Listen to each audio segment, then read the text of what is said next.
Good morning and welcome to The Point. It is Tuesday, September 22nd, 2020. Thank you to those of you joining us on the GBN Television Facebook page, the Grenada Broadcasting Network's YouTube channel, the website www.gbn.gd, GBN TV channel 711 and 20, and good morning to the listeners of Classic 105.5, 105.9. This morning we have as our guest Public Relations Officer of the National Democratic Congress, Claudette Joseph, and this morning we're talking, of course, issues of national importance as well as party matters. Good morning, Ms. Joseph. Good morning, Blossom, and how are you doing? I am great. How are you? I haven't seen you in a while. I'm doing since before lockdown. Since before lockdown. And so it's good to be back with you again and with all of the viewers and listeners of the program this morning, and I hope we will have a good and enlightening time. I hope so as well. So let's get right into it. Top of the table this morning is, of course, last Friday, an announcement made by the NDC during a news conference, the 2018 CARICOM report. And 2 years later, I guess the question is why 2 years later the NDC is coming on board with that report now? Why are you endorsing that report now and making it public now? The thing, well, there's a short answer to that, if not now, when? But I will give some a little bit more detail into the background of our decision and what informed our decision to make the call at this time. Now, I heard your host last night suggested on Beyond the Headlines, that is, suggest a decision to steal up that, asking him rather, not suggested him, asking him whether it was a decision to steal a match on the NNP in light of the move of Peter David to the Ministry of Agriculture. Now, I don't know why Peter David would be associated with the marijuana issue. I don't know if there's a reason for that, because I've never heard him make any pronouncement on it or anything of the sort. But the thing is, this is a discussion that we have been having in the NDC. In fact, the discussion within the NDC, as I understand it, goes way back before I joined the NDC in 2017. I joined in 2017, but in part of the discussions now, I saw documents and conversations that show that the discussion within the NDC on the marijuana issue was ongoing as far back as 2016. So that is even before the CARICOM commissioned the report that was published in June 2018. And again, in 2017, the NDC did a study, a local study, that suggests that this is a matter that requires public discussion, and it's a matter of public importance. And the view that marijuana should be decriminalized is one that is held by a sizable majority of our population. Not majority, a sizable, well, yes, majority actually. A sizable portion of our population. And the CARICOM report came out, and what we had on record was our Prime Minister saying, not under his watch. Not under his watch. Now I hear Minister David putting a different spin on it last night, but that's exactly what it is, a spin, a contrivance, because the position expressed clearly by the Prime Minister, around whom everything revolves in the NNP, was that not over his dead body. He was not interested in easing up our young people by decriminalizing marijuana, because the young people are the ones who bear the brunt of the charges connected with marijuana on the path that CARICOM or the CARICOM nations should take. And it's been sitting there since 2018, and nothing has been done. I heard Peter David mention a committee that was set up by Cabinet. That again, in my respectful view, I believe, was a contrivance in response to our statements last Friday. Because if there had been such a cabinet committee since 2018 set up, we would have heard, we would or should have heard about it. By now, they should have submitted some kind of report to Cabinet for consideration, and some preliminary statement should have been made. Now, coming up out of the CARICOM report, some countries have gone way, they were ahead of all of us. And Barbados made an announcement since 2018, right? So we are way behind, and there is no real reason, no good reason why that our government had not sat down and considered the report coming out of CARICOM, very detailed, based on science and research. And in fact, the research and so reflected in the CARICOM report mirrors the results of the scientific work that we did in 2017. All right. So the government has had enough time. When we engage our people on the ground, this is an issue that comes up all the time. This is an issue because the studies show, the science show, in terms of decriminalization, the science shows that there is no benefit and use of marijuana. You end up with not good citizens, otherwise good citizens, put it that way.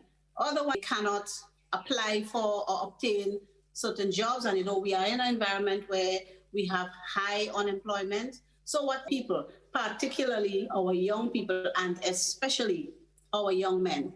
So we are calling on the government at this time, and can't come up with anything. Everything is there in the CARICOM report.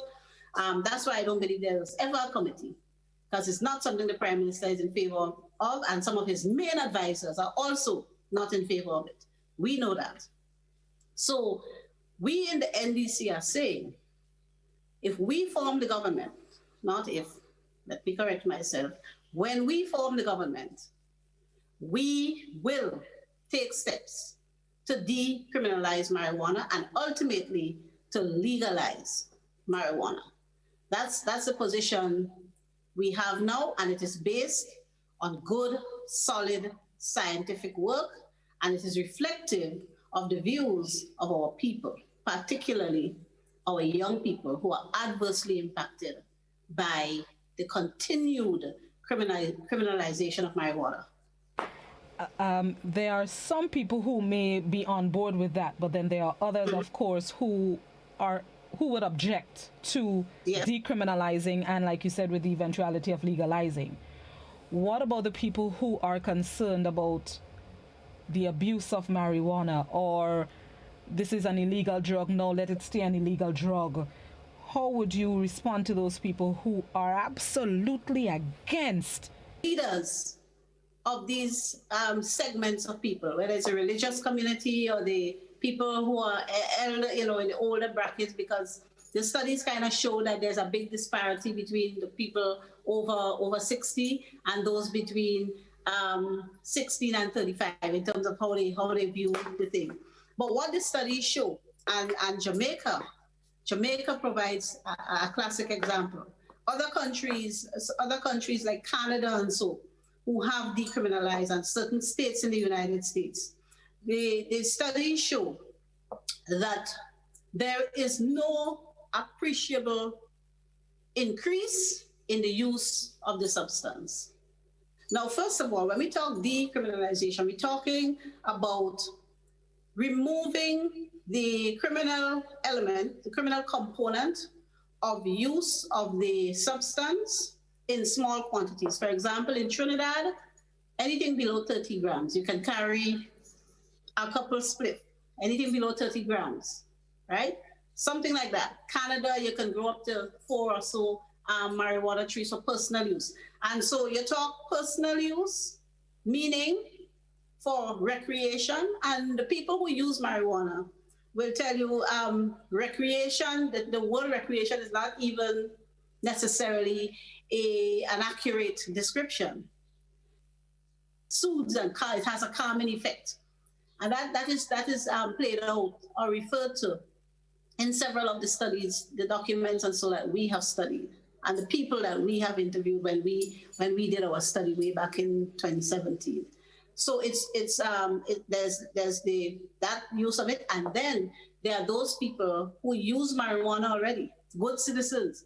use marijuana, cancer patients, people with glaucoma, people with asthma, different kind of, they use it in different forms, and they make tea, they do different things with it for medicinal purposes.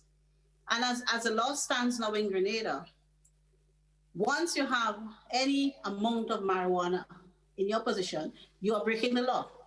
You are committing a crime. So we are saying decriminalize in the sense that you are removing the criminal element of it so that people can use and possess it in small quantities for personal purposes. That's what the decriminalization is. And I hear a lot of things. Let me take this opportunity now, Blossom, to try and explain in as simple terms as possible the difference between decriminalization and legalization. As it stands now, as I just said, any quantity of marijuana a person has in their possession, they are committing a crime, because it is a crime right now to possess it in any amount. When you decriminalize it, it still, by and large, it still would be a criminal offense to do that, to even possess it in certain quantities. What decriminalization? Small quantities. If you go over the amount, the quantities stipulated in the law, then you are entering into the realm of criminal activity, right? And therefore doing something illegal. So with decriminalization, you are allowed to have it. When you legalize, you now set up a regime by which the production, the processing, the trading, and the exporting are dealt with under certain regulations. So it's regulated by law. So you get a license to export, or a permit to grow, or a license, just like how we have a liquor license to sell, you get a license to sell. That's legalization. And legalization is a long-term view, or long-term goal, if you want, a regulatory framework under which people must apply to the government and pay a license fee or permit fee to grow, and apply to have a retail shop or whatever selling marijuana and marijuana products, or apply to process marijuana in any way to make oil or whatnot, or apply to export it to pharmaceutical companies that use it for medicinal purposes, right? Or apply to even set up our own pharmaceutical operation locally, right? That's how the economic benefits spin off.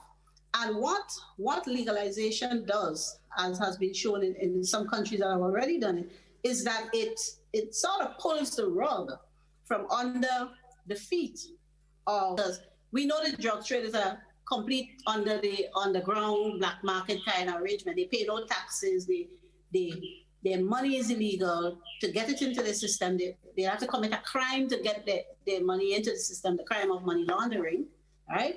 So that is the difference between under a regulatory regime managed and run by a government or government agency, and in relation to which people participating in that trade, sale, export, whatever, they pay fees, taxes, and duties, right? Decriminalization is basically, put it simply, you're easing up the small young people who get in stress. Just Saturday I was here doing my work on Sunday. No, Friday. Here doing my work, and a young man from the constituency called me, right? His brother, routine traffic stop, and his brother had one spliff on him. And he was being held, and he was going to be charged with possession, being held, and he was concerned. He was already late. He might lose his job if he showed up to work late. That kind of thing. That kind of stresses, we in the National Democratic Congress are saying can be easily eliminated for our young people if we have a certain level of decriminalization. That's what we say. That statement brings me to this next question. I've heard in conversation, seen on social media, and I'll put it in local parlance. the NDC just trying to get the young people votes for next election because they know the NNP have it on lock. Unquote. How would you respond to that? The saying is that this is an election gimmick of the party to get more young people to support the party at the next general elections, and that. Let me tell you this. It is a fact that the NDC would like to have the youth vote in the next election.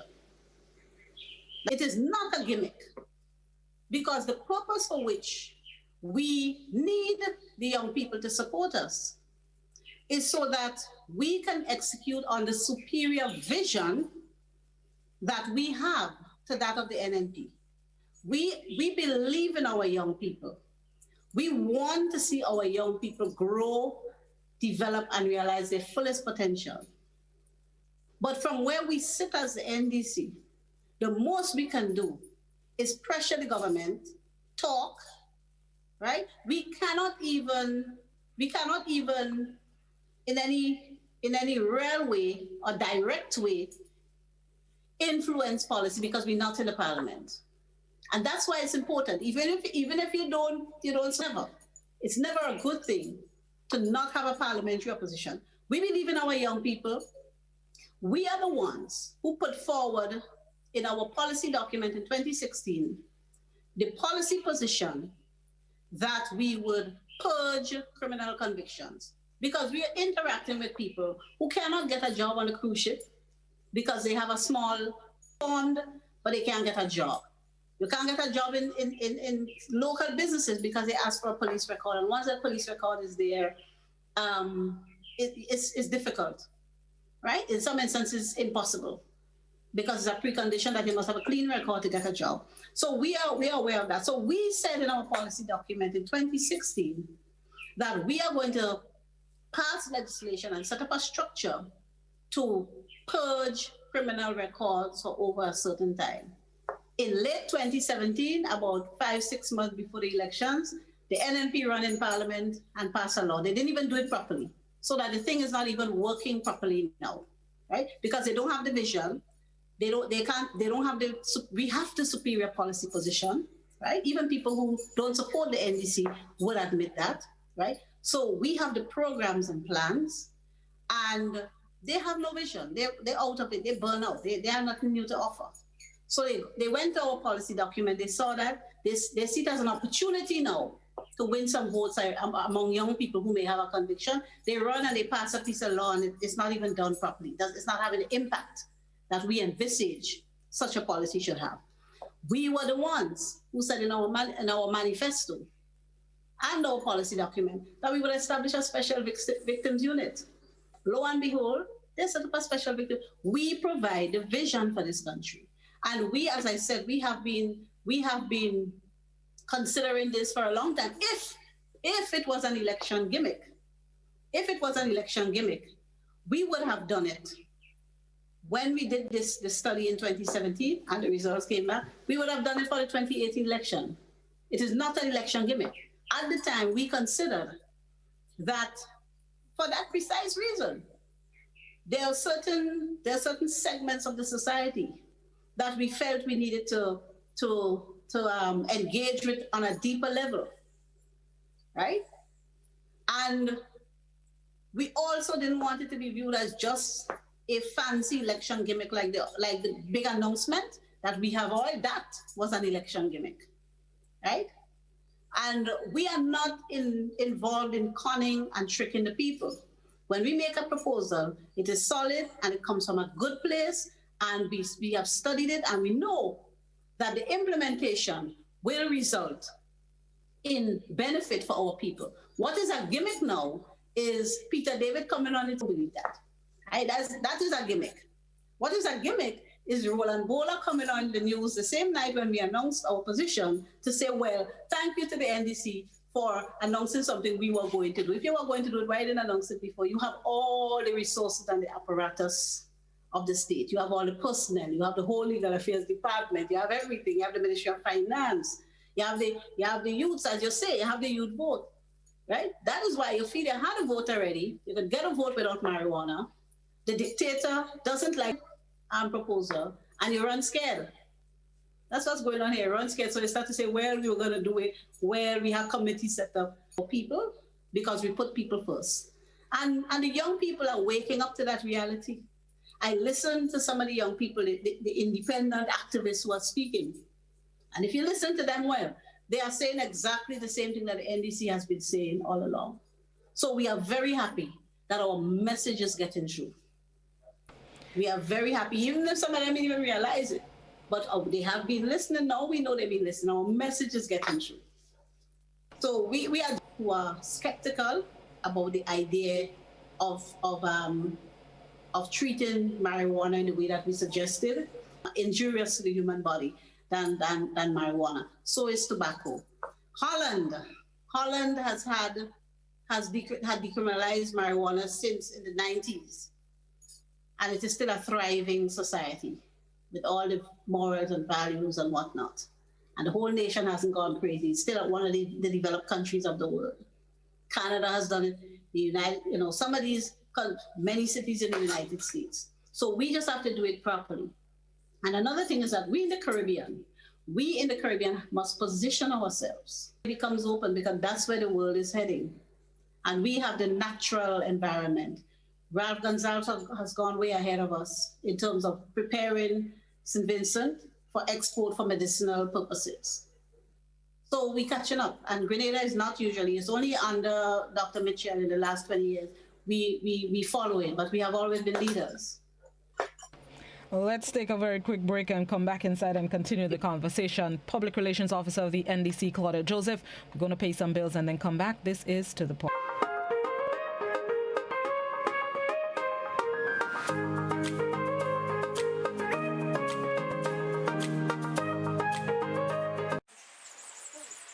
Reading is too hard.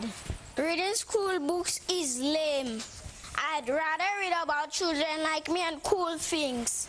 I can read, but sometimes I don't even know why I have to. It makes no sense. Why can't we read about things we like? Reading is the key to ensuring that children reach their potential. Here's what the children have to say. Make reading fun. Teach me how to read, but let me practice reading with things I like to read. Talk with me and read with me, at least for a short time every day. Let me tell you my own stories. Read, learn, grow. The children are the future. Help them read, learn, grow. So parents, you play your part. This message is brought to you by the OECS USAID Early Learners Program, funded by United States Agency for International Development. EC Polymer Notes, our new money. Here's how you can detect genuine EC Polymer Notes. Feel. Polymer notes feel smoother than the material from which paper notes are made. Also, the front of each note has raised bumps at the top left-hand corner. These bumps form shapes that are familiar to you.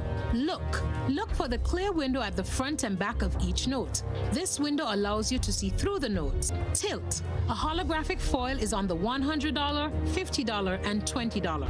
The images move and their colors change when you tilt the notes. Remember, detecting genuine EC Polymer notes is as easy as 1, 2, 3. Feel, look, and tilt.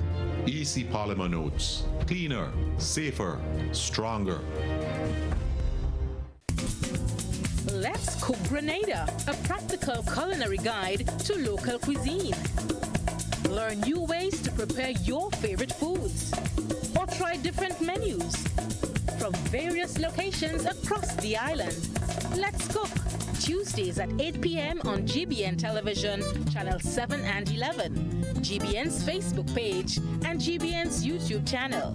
If you miss it, catch the repeat Thursdays at 10 a.m. and Sundays at 3:30 p.m. Long ago, the strength of Grenadians was in their arms as they worked the lands to get food for the table. Nowadays, most Grenadians' plate is packed with lots of starch and meat, little or no vegetables, plenty fried fruits, and they wash that down with something sweet while sitting in front.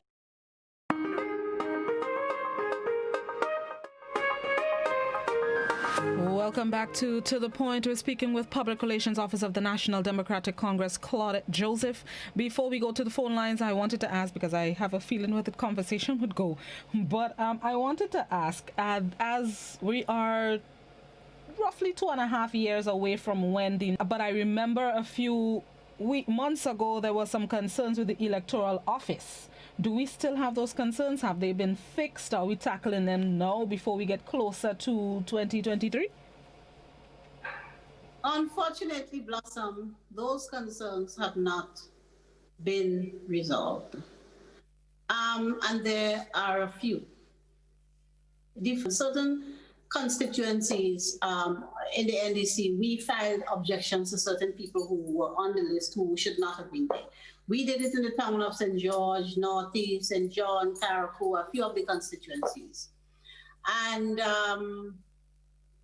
we think we were shortchanged when the electoral office decided to deal with the objections, to do it after the elections when the people voted and everything. Like in the case of the town of St. George, all of the people we objected to were purged off the list. It turned out they were not supposed to be registered in town, and they voted, and they all voted for Peter David. We knew that, right? And so that's done. I have a letter from the electoral office saying the following people have been purged from the list in light of the objection and our investigation. There was a hearing and everything, right? There were hearings, all of that. One of them even came with a lawyer, right? So it was done transparently. Lo and behold, now the new list is being objection, having a hearing, giving them a right to appeal everything. We got no notice that some of these people appealed the decision to remove them from the list. But lo and behold, they are back on the list. Now, some of these people know who they are, and some of them are relatives of the MP. I'm saying it here and now. If you don't go and get your name off the list, we ain't going through this process again of purging and whatnot. We're going to expose you. I'm going to publicize your names, those of you who are cheating. That's what we're going to do. And it's expiry date. And people went to get their cards renewed. People have gone, in some cases, 6-7 months ago, had their cards renewed. Can't get a new ID card. There are some people, especially the elderly, that's the only form of ID they have to get their little pension and the little NIS and so. And now they have no ID, right? And these are real situations. I'm dealing with a license. She doesn't have any other form of ID. Her voter registration card she uses as an ID. And the card is kept when you go and do the renewal. But no new card is forthcoming. All right? The other thing, we need a supervisor of elections to clarify whether or not the current list was purged, whether the list is being purged and the renewal of the card is also a re-registration. That is not clear. And we need to know that. The other thing is that we have a grave concern, which I was suggesting to some of my colleagues. We may have to take that one to court, because this is the only Commonwealth country I know where the services in relation to the operation of the electoral office has been contracted out to an individual. At a previous press conference, the supervisor and his team said a company.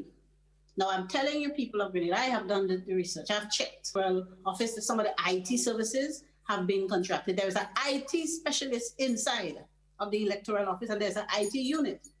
Now what we have is an individual operating under a trade name that they are telling us is a company when it's not a company. It's an individual, and this person doesn't have the wherewithal. This person doesn't have the wherewithal to do the kind of IT work that we are told he's contracted to. They say it's a company, as I said, it's an individual, right? So there's a front. It suggests to us that some fronting taking place, and the whole IT bit of the electoral office might well be compromised. In terms of you vote, what happened, injection of the results, the manipulation of the list, that kind of thing is of grave concern. So these situations persist. these situations persist. And our democracy is seriously undermined. We are limited. We are called upon a lot. The NDC is called upon a lot. It's pressured a lot. But what our population needs to appreciate with us is that we are limited in terms of what can happen. Now, I'll tell you something. Sometimes we hear people say, well, take it to court, whatnot. You have to hesitate sometimes to do that, because I'm telling you, I participated in a gentleman, a client of mine, sued, right? Because we discussed it and we advised him that, look, there's nothing in the electoral law that provides for purging the list. You are entitled to remain registered once you register. So we sued. That matter took about 3-4 years in the system. We were pressing the court to get this judgment out before the 2016 referendum, because the man wanted to vote in the referendum, but he refused. He wasn't on the list because he refused to re-register. He says he's already registered. And it was a proper legal position he took. Blossom, October, we never got the judgment. So that matter remains outstanding. The judicial officer is no longer assigned to Grenada. Never got the judgment, despite efforts on both sides to get it. So it is not, we have challenges all around. So those of you who are saying, all you only talking, take the thing to court, whatever, we know why we try to resolve issues by other means. For example, the COVID-19 bill is not court action, it's public pressure, such that came upon the government that would have caused them to pull back, not a court action. So I'm just saying all of this to say to the people of Grenada, when we call you out to protest the interference and the manipulation of the electoral office, you need to come out. You need to come out, because unfortunately, there's no guarantee that you will get, you go through the court process, you'll pass of the court system as a lawyer, but it's the truth, right? So when we call you to protest and to write and to come out and do it, because you might just be wasting your time, right? If you don't, if you have all your systems in place, you do all your work, your preliminary work, and you go and you contest and the system compromised already, what are you supposed to do, right? So I'm asking the people of Grenada to hear us in the NDC. Go out there, do your registration, go and renew your ID card, get registered to vote, and pester the electoral office for your new card. That's what you have to do. They're not operating in the way they should. On that note, let's open the phone lines and the platforms for our viewers and listeners who may have comments, questions, queries, concerns for Ms. Joseph. 435-2041, that's the landline number. It's also the WhatsApp. Please, only written messages on WhatsApp, no voice or video calls, no links, pictures, videos, only written messages on WhatsApp. You can also post your comments, questions, queries, concerns on the GBN Television Facebook page and the Grenada Broadcasting Network's YouTube channel. Let's go to our first caller. Good morning, caller. Good morning, and how are you? I'm good. And good morning to you listeners. I listened to the PRO of the NDC, and you know, when you see certain things over and over, you tend to laugh because it becomes now a norm of the NDC. I mean, I'm not saying that the topic that being discussed is not important, but it's highly suspicious. Understanding that we just about 2.5 years into another election, and it's selfish of the NDC to be really playing with the minds of young people. If you hear what the PRO said in terms of who they were focusing on and who the research also, it was mainly young people, you know, and to say that, and you know, decriminalizing this thing comes with responsibility. Eh? Remember, NDC is not vying for government office for the first time. NDC have been there over a period of time. The latest was 2008 to 2013. The leader, and I have full respect for her, the leader who spoke on that during the press conference was the Minister of Education and sat in a cabinet not too long ago. So it amazes me now that the NDC just jump up and realize, oh, this is a big topic to discuss and so forth and so on. I'm not saying, I don't know, I would like to know who they met with. They say they did research and scientific research and so forth. Okay. We would like to know who they met with, if they went around the country, if they had a little gathering. Okay. And so forth and so on. So, thank you very much, caller. Ms. Joseph? Well, I don't know what is so suspicious about this. Now, first of all, when we were in office between 2008 and 2013, I say we because I'm now part of the NDC. That wasn't a matter of discussion. The public view on the whole issue of marijuana was totally different. The realities were totally different. It was not until 2015 Jamaica in the Caribbean went out on its own, because marijuana is a cultural thing over there. They went out on their own and did and took steps to decriminalize. Right? CARICOM. We were ahead of CARICOM. We did our study in 2017. If it was a gimmick we were pulling, we would have announced it in the election 2018. We just looking out for our young people. When I go down to River Road and Four Roads and the Carenage, this is a situation that stresses out our young people, especially our young men. And we are here to fight for all of our people, including and especially our young people who are among the most vulnerable. So we ain't pulling no gimmick.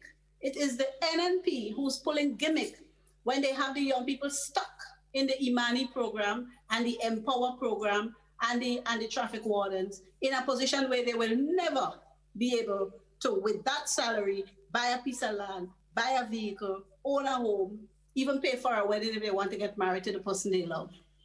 While the children of the ministers and members of the NDC doing fine. They're getting spaces created for them in ministries and getting big positions as advisors, and we don't know what they're advising on yet. And one salary for them is more than 1 year for somebody in the Imani program. They get into lease government properties, waterfalls. They get into buy properties in Victoria and St. Andrews and wherever. They're setting up their young people. They're setting up their young family members well, while our young people are stuck in the Imani program, stuck in the Empower program, stuck all around, can't get a job. Some of them have degrees and they can't get a job. And then they're getting stressed out for a spliff or two spliff. We are fighting for people. We ain't pulling no gimmick. Elections are 2.5 years away. If we were pulling a gimmick, we'd have held it close to our chest and let it go at the right time. We see and feel the stress and pressure that our young people are on. That's why we're speaking now. A matter of fact, when we did our study, one of the reasons why we didn't even announce it in the 2018 election is that we knew that CARICOM had commissioned the report and we were waiting. We decided we were going to wait to hear what CARICOM had to say. That was the main consideration. At the end of the day, when we debated it internally, the position we took was that we're going to let us see what CARICOM says before we say anything. Maybe it was a mistake, but... Somebody on WhatsApp says the PM recently said times had changed and his thinking on the issue has changed as well, and he is welcome to discussion. Right, well, but there you have it, caller. So the PM must be pulling a gimmick too, right? But one thing, Blossom, one thing I would like to say though, just to plug in here in case I don't get the time, I'm making an appeal to the MP for the town of St. George, Peter David, to take steps, and we of the NDC branch in the town of St. George, we are willing to work together with you on this, together with your branch. We all come together and make it happen to clean up the Melville Street area. All the old crates and old broken down shacks, and some of these are not used. Some of them are not occupied by vendors. All of that. The town is too unsightly. Peter, the town is too unsightly. We could work together on this. We need Melville Street cleaned up, and we need some fumigation taking place. The amount of rats, rodents and so in the area. We know it's a city, so you're gonna have that, but there's no effort being made to contain the extent of the rats and the roaches and so down there. And we really need to clean up that area. And we want to know when the vendors are going to have the market back.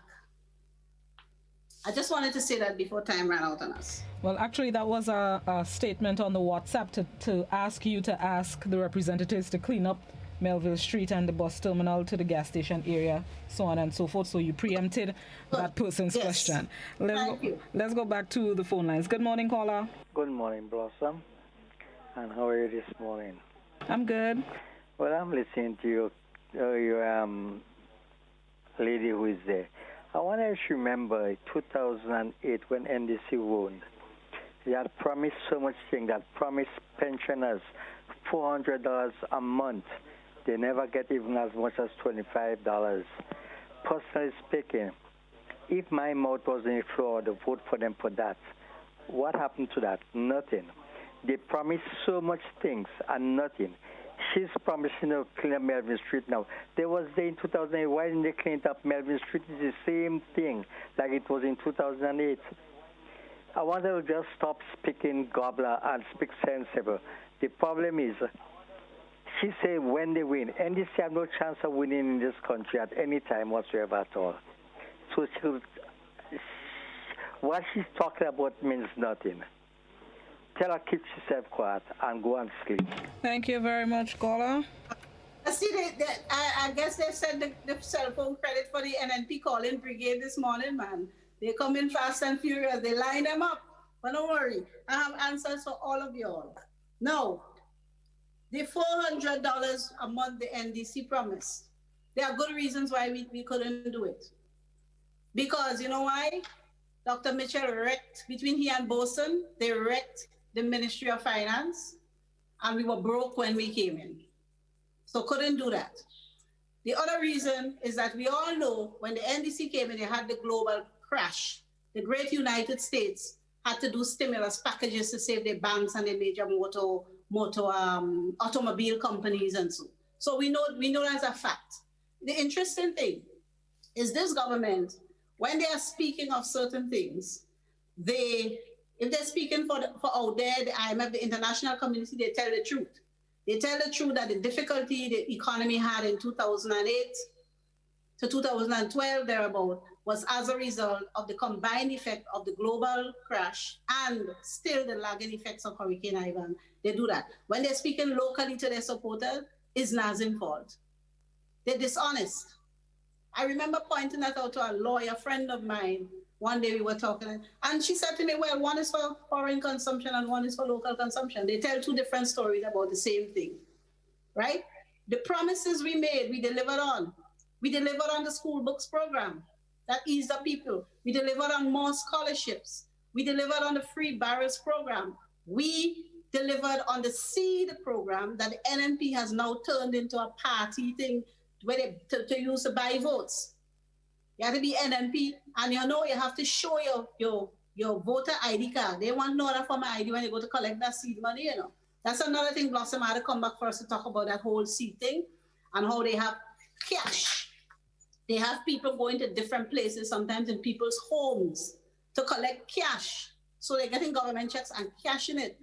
Who is accounting for how much cash is distributed under that seed program? It's tax money. These are the things the NDC delivered on, right? So we know that the NNP since 2013 made a promise to the young people for a tablet for every child in school. It took COVID for them to give some. COVID had to happen for them to give some, and not every child get it still. We know that Dr. Mitchell promised we found oil and plenty money. Where's the money and where's the oil? We know that they promised they're going to take back Grenlec and liberalize the energy sector.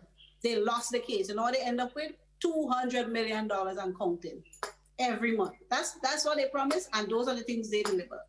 So there's no comparison whatsoever, none whatsoever, between the NDC and the NNP. WhatsApp question: if the NDC forms the next government, how are they planning to regulate the usage and users of the marijuana? Because as it is right now, there are a lot of underage youth smoking it already. So while you're giving us all the nice explanations, tell us how you intend to control it. Yes, the truth of the matter is, throughout the Caribbean, in those countries that have decriminalized, in those countries like Grenada that have not decriminalized, that marijuana is used surprisingly by a lot of young people. You're talking from ages 15, as young as 15, or in some instances even younger, right? So that's a real concern. Now, just as young people, in fact, right now, the youths will tell you, the young people will tell you it's fairly easy. It's very easy to get a split because they're doing it undercover. If you have a situation where you have licenses and designated areas, there's no need. There's no need to do it undercover, right? You don't find a rum shop undercover in Grenada because it's legal to sell rum once you have a license. So similarly, and we know you cannot go in a rum shop as a young person under 18 and buy rum, right? So this is how when you bring it below, above the table, when it's under the table, all kind of thing happen and it ends up into the wrong hands. When you bring it on above the table, it is easier to see what's happening and to regulate it and to put structures in place. Then the people who are selling would be the ones to suffer the penalty if they sell to underage people. Right now, we don't know selling to the underage people. Above the table, we will know. And as I said before, the studies show that there is no appreciable increase in the use of the substance once it's decriminalized. What it shows is that in the early months following the decriminalization, there's a spike in use, and then it peters off. It levels off and it goes back to what it was before or even lower. That's what the study, that's a phenomenon shown in Jamaica, in Canada, in certain of the states in the US that have legalized it, in Holland and so. So we are not doing it wishy-washy. We've taken our time, and this is a very solid recommendation made, and it's a very solid promise we are making to the people of Grenada. Let's take this final caller. Good morning, caller. Good morning, Blossom. I'm listening to Claudette. Very interesting conversation. But Claudette must realize the vast majority of Grenadians will not like to see marijuana being decriminalized or legalized in Grenada. The vast amount of Grenadians, the vast number of Grenadians. So I don't know where that's going to leave NDC. Thank you, caller. Well, all I can say to the caller is that that opinion is not borne out by the science. It's not borne out by the science. So let's see. We do what we do and say what we think is right for the people of Grenada, and based on the pulse that we feel. So if we are making a mistake, as in all things in life, you bear the consequences of your mistake. But we don't believe we are making a mistake, because we are acting not based on emotion or fancy or whimsical notions. We are making this point based on science and long consideration. Somebody on WhatsApp says there's misleading information surrounding the removal of the names. The laws were followed. Names from town of St. George were removed. Provide the evidence with the letter. The procedures were followed. Okay, no problem. I guess that person trying to force me to call some names now. I'm telling you, person, we are seeing names that were purged off the list. Okay, maybe if they could send me a private message or something, we'll deal with it. I'm not contriving anything. Are you able to tell us the number of people that were removed or purged from the list, and maybe how many of them were put back, as you say it? We've seen so far 2 or 3 names that were purged from the list back on the list. And the original number of people that were purged? We had about 10. Okay. 30 seconds. Any final thoughts as we wrap up the program? Now, we are asking the people of Grenada to listen to the message of the NDC. Listen to what we have on offer and pay attention to what is being said and done by those in charge. Everything the NNP says or done is done or said for transactional political reasons or expediency. It is at the heart is not about enhancing and improving people. That is why the young people who are even involved in the Imani program know are complaining because they are beginning to see. It is all about votes. There's no accident, for example, with the Prime Minister taking the youth portfolio because he feels that control was being lost of that as the young people open their eyes more. So he's there to bamboozle people in a more direct way. So young people, be on the alert, stand your guard, pay attention to the issues, and once you do that, your eyes will be opened. The message of the NDC has been consistent and has been sound. So sound that in the absence of any vision, the NNP has actually implemented some of the proposals and policies of the NDC. But who best to implement them than those who envisage and propose it?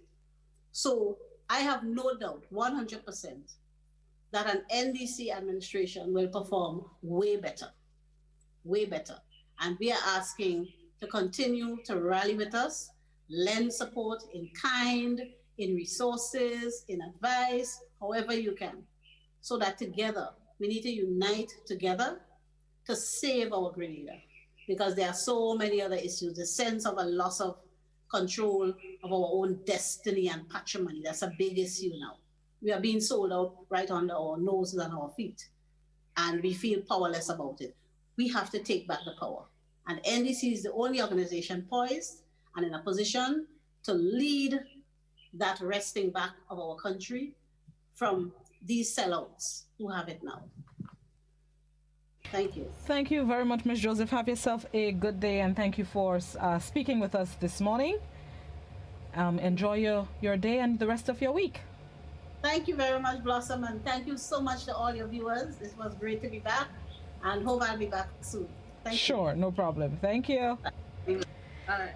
Public Relations Officer of the National Democratic Congress, Claudette Joseph. I know there are a lot of questions on the WhatsApp and possibly on Facebook. With all the conversations going on the Facebook, it was hard to keep up with the questions. But of course, the NDC representatives would be on the program on future dates, so I'll pose the questions then. That's the end of my time today. I'll be back with you tomorrow morning, God willing. Janelle is up next with Mid-Morning Buzz. Have yourselves a productive Tuesday.